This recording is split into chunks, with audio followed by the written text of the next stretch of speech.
Hello, my friends. Welcome once again to Spiritism, a closer look. You are on Kardec Radio. I'm Luiz Lima, your host for tonight.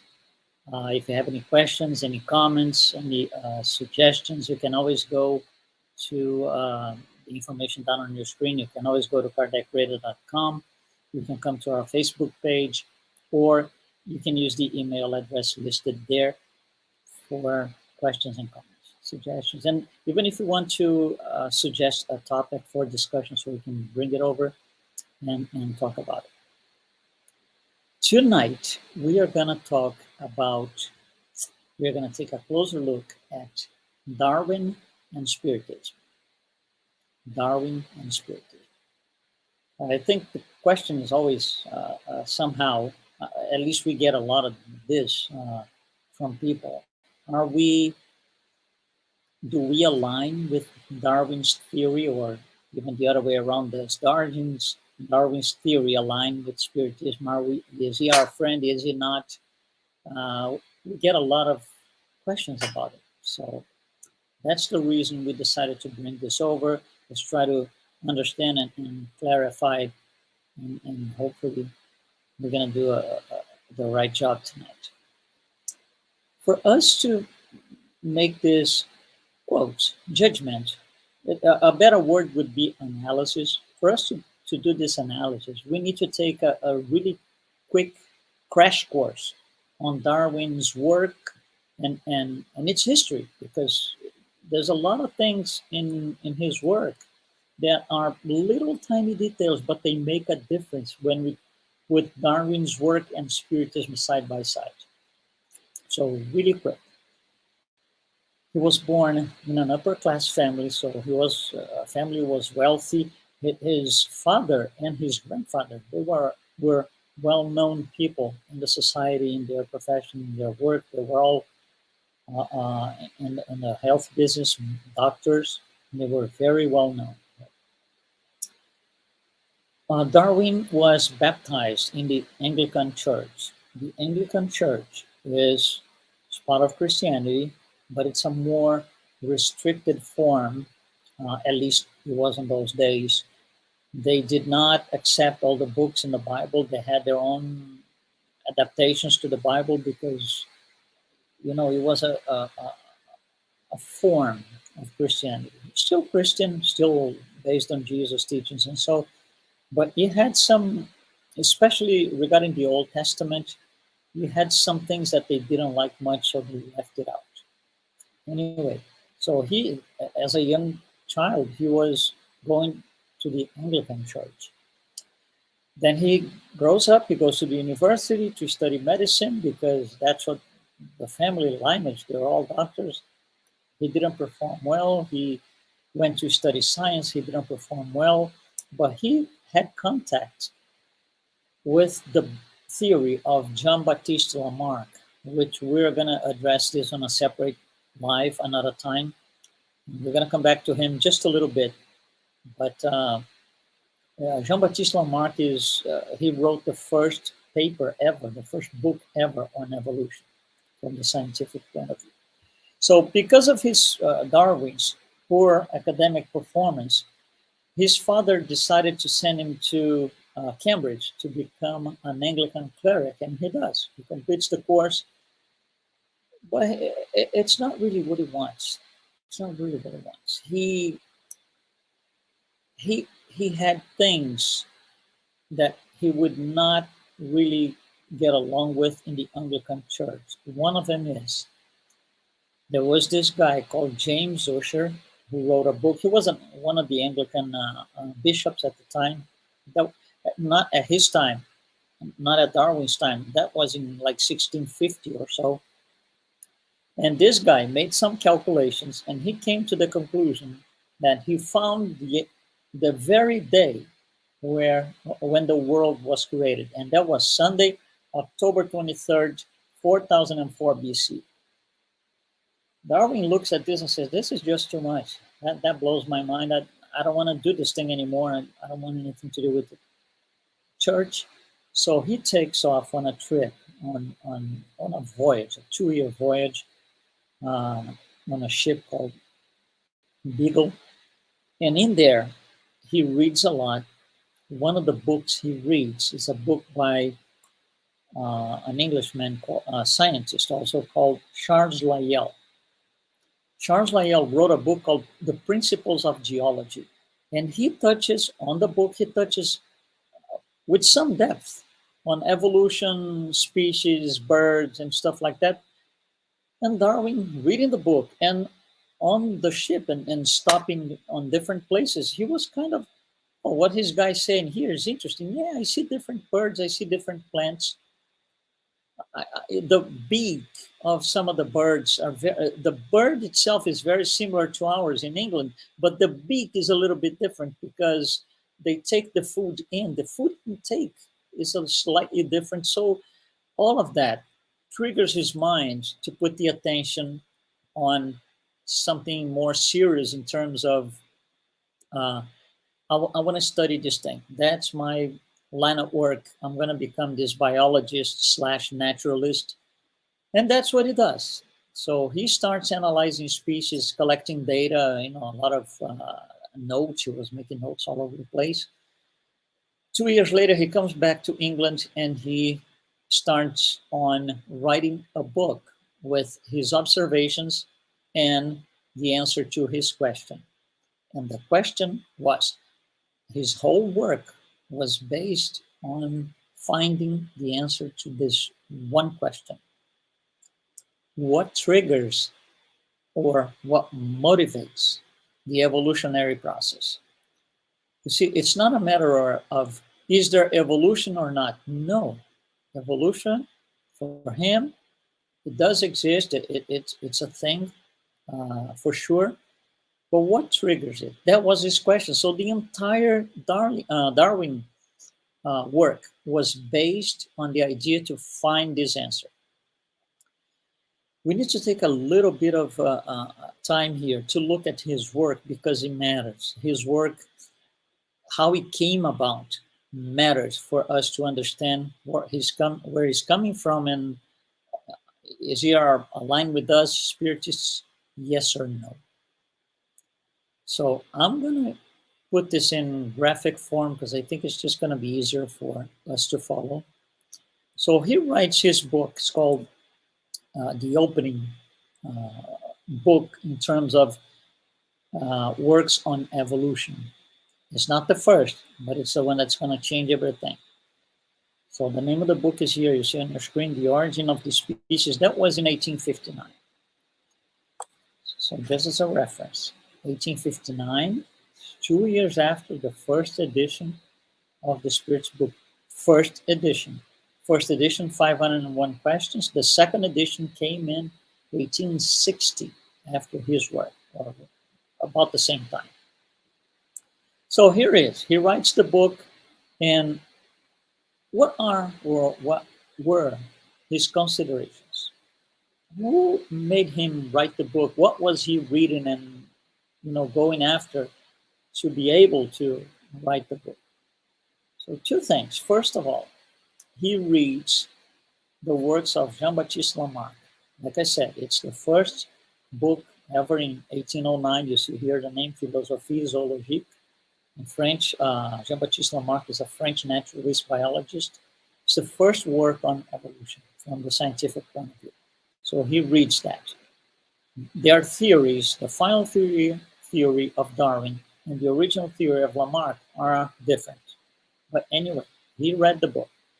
The second thing is, he read the book, this book here that you see on your screen, published in 1798, an essay on the principles of population by Thomas Malthus. Thomas Malthus was a church guy. One day he decided, I don't want to be a church guy. I want to be just like my father, an economist. So he goes in, starts making a lot of studies on economics and economy and so. And he publishes this book, an essay on the principles of population. In this book, he's going to say something that's going to raise eyebrows. He says, vegetation grows at a linear proportion. Vegetation that the growth of vegetation is linear, but the growth of animal life is exponential. So there's going to be a problem in the future, sometime in the future. There's, there's going to be a lack of food and resources. That was his view. His view, Thomas Malthus, was totally 100% contrary to the one of his father. And the reason why he was totally 100% contrary to his father's line of thought, he was also an economist and a philosopher, is because they didn't get along. And just for that reason, Thomas Malthus, in order to challenge his father, wrote something contrary to everything his father thought. So he said, again, we're going to have a problem with food because vegetation and animal life do not grow in the same proportion. His father, Daniel Malthus, on the other hand, he was a leader, a local leader in France for the movement, the Age of Enlightenment. And the Age of Enlightenment had one of the great names in the Age of Enlightenment was philosopher Jean-Jacques Rousseau. One of them, not there were many of them. But Jean-Jacques Rousseau, as a philosopher, he was a national leader. His father, Thomas' father, Daniel Malthus, was a local leader, but very close to Jean-Jacques Rousseau. Another influence on Daniel was a great economist of the time, David Hume. So you see, there's philosophy here and there's economy. This goes down all the way down to Darwin plus. There's the biggest work ever done before Darwin, which is the work of Lamarck, also a naturalist. So Charles Darwin takes all of this thing and he's going to put a theory together that answers the question. Again, the question is, what triggers or what motivates the evolutionary process? And it takes him a long time. He had almost a 20-year gap trying to gather more information, trying to elaborate the answer on this thing. And he wasn't ready. He never could really reconcile all the elements he was able to gather and all these things he read in the past. He never got to it for 20 years until one day, one commoner, one person, scientist, but not really well known, just a common person called Alfred Wallace. Alfred Wallace finds out that Darwin is working on this thing. And Darwin had a good friend also working on this thing called Lyell. Remember, he had read Lyell when he was on the voyage. So when this guy sends his papers to Darwin in 1858, Darwin looks at it and says, that's my answer. This guy has my answer. So he talks to Lyell. And Lyell says, listen, we got to publish this because that's exactly what you want to do. You want to publish your 50 plus years of experience on this thing. So let's just do it. However, if you publish this under Wallace's name and you attach your name to it, it's not going to have the impact that it should if you have only your name because you're well known, you're wealthy, you're part of the society, and Wallace is not known. He's just a professor. He was just somebody who studied it. By the way, Wallace spent almost, I think, 14 years in the Amazon, working, trying to understand the species and plants and animals. It was a beautiful, huge work, similar to what Darwin had done. However, Darwin, did this for 2 years, and Wallace did for a lot longer. Anyway, so that's the story of how the book came about. So it isn't really 100% Darwin. There are people that debate, plagiarism and other things. It's not our purpose to discuss that here tonight. But this is where he comes from. He's trying to get the answer for something evolutionary. And there's philosophy in the middle of this thing. It's a mix of things. His theory, written by himself, is not perfect. There's still a lot of things that need to be understood. A lot of people, he says that a lot of people are going to come after me. Hopefully, they can fill in all the gaps and the answer that we still don't have. Let's take a quick comparison of what Wallace brought to the table compared to what Darwin had in his mind. That's going to be interesting. So for Wallace, by the way, the theory of evolution, it's actually known as the Darwin-Wallace theory of evolution. Okay. Anyway, for Wallace, evolution was driven by the elimination of the weakest. Weak species or weakest species are going to disappear. So the weak elements of a society will trend to be eliminated.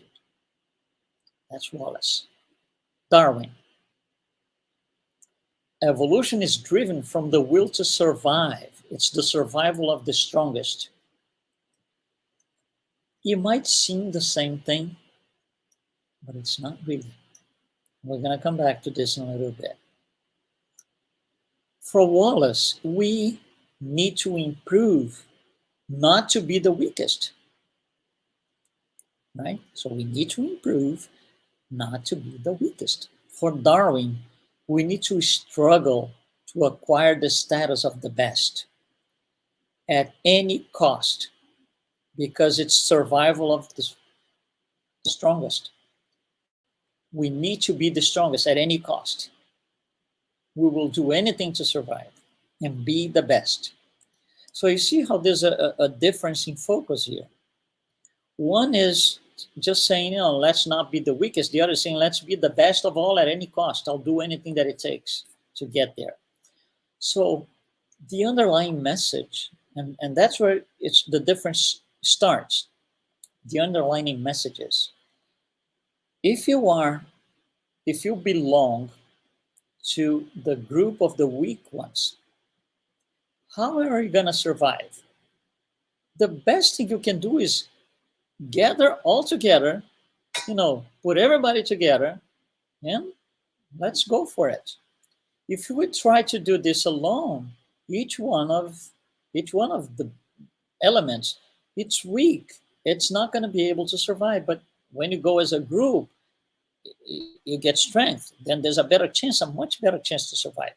So for the message that Wallace sends, the underlying message is cooperation, collaboration. For Darwin, it's not, it's competition at any cost. That's interesting. Now, what makes it interesting is this. Until the works of Darwin, until 1859, everything you wanted to know, you would ask the provider of the truth. The provider of the truth was the church. The church had the absolute answer to everything else. But, there was a point in maybe around the 1600s or so where the answers were not coming. They were not there. You would ask the church, the priest, they would say, this is not something you should ask. You can't question this. You shouldn't be asking this thing.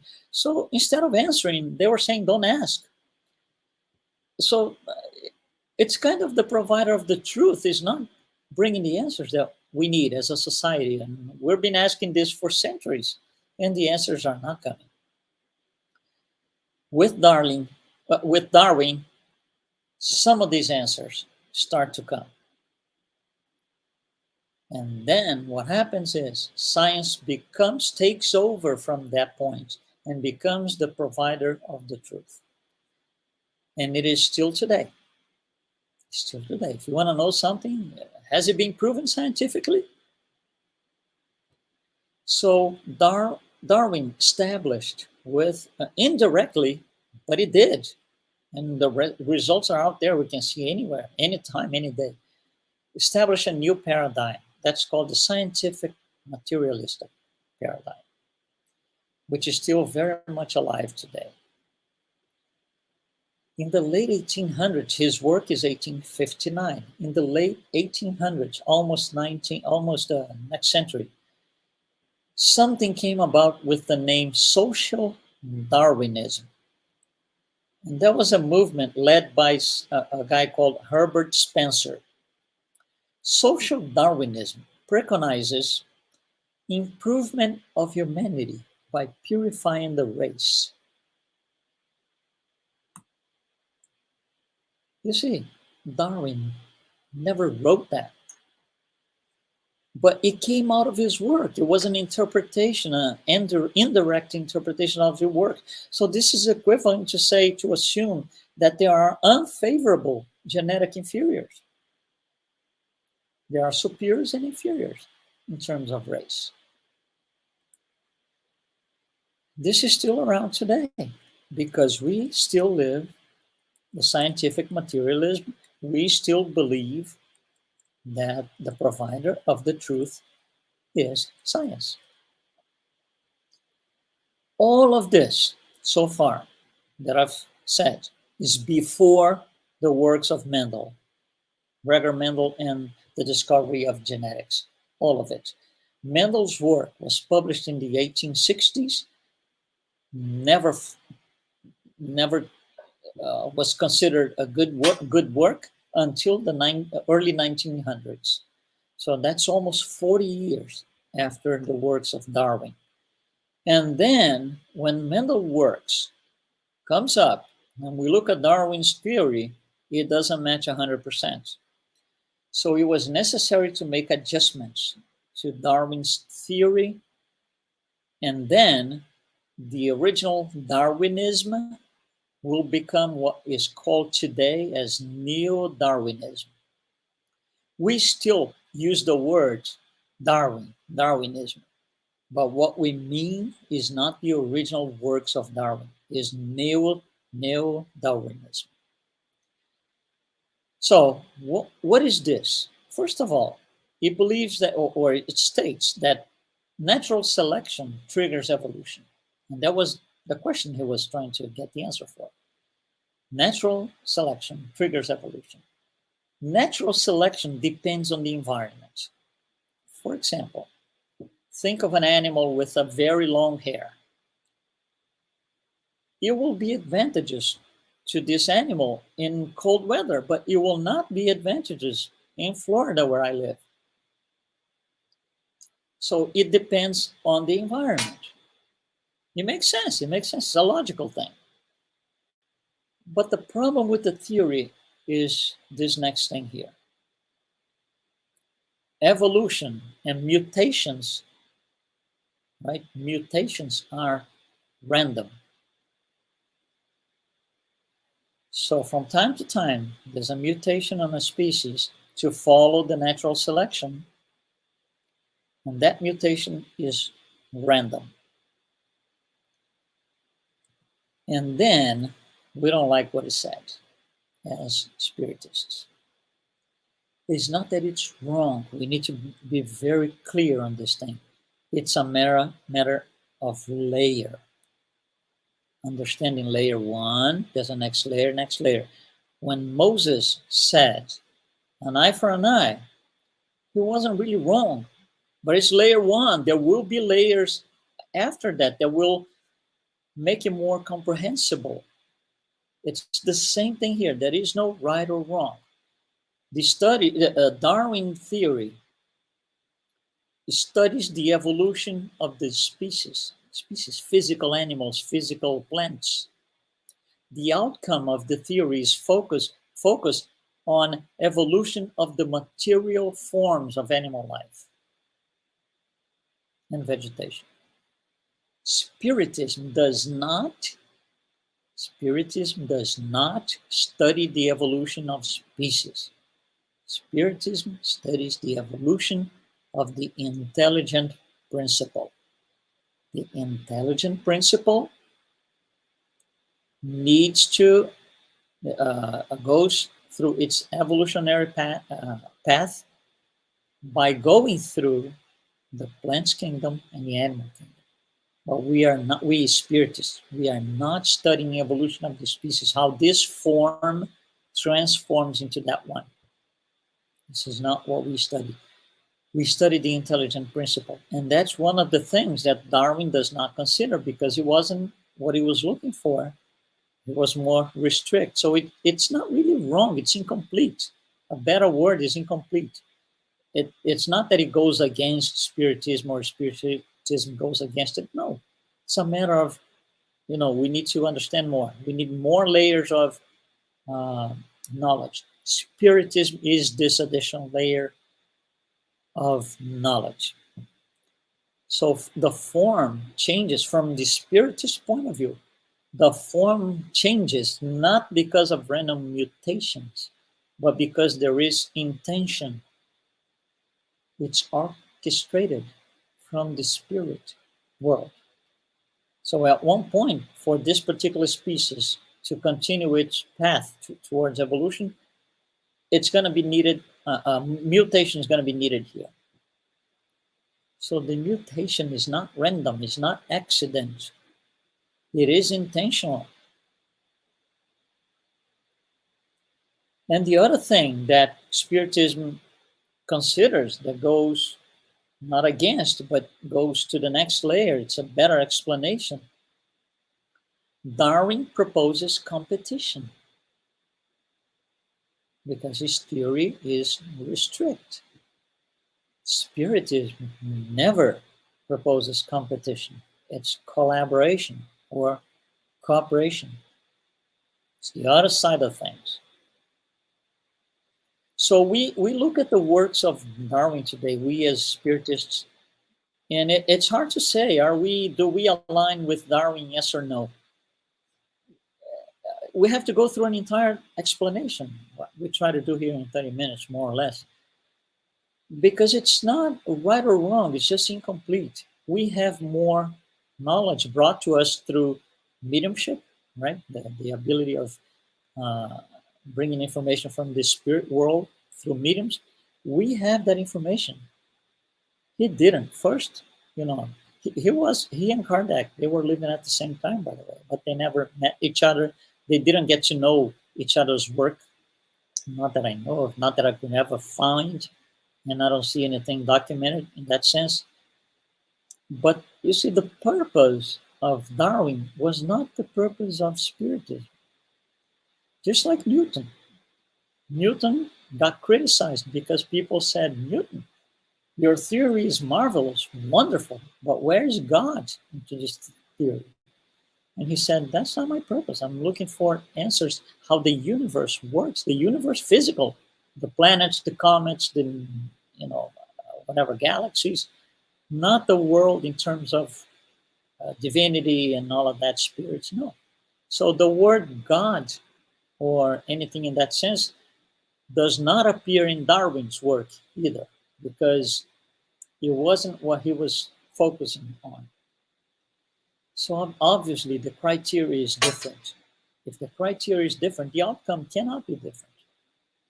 But again, it's a matter of understanding where Darwin is coming from, understanding where Spiritism is coming from, put them side by side, and I think the answer becomes a little clear. Hopefully, I was able to convey that to you tonight. Once again, if you want to bring us any comments, any suggestions, any recommendations, we're all open. You have the information down on your screen. Thanks so much for joining us tonight. We will be here next Wednesday at 7 p.m. Eastern Time with another edition of Spiritism, A Closer Look. Thank you so much. Be well.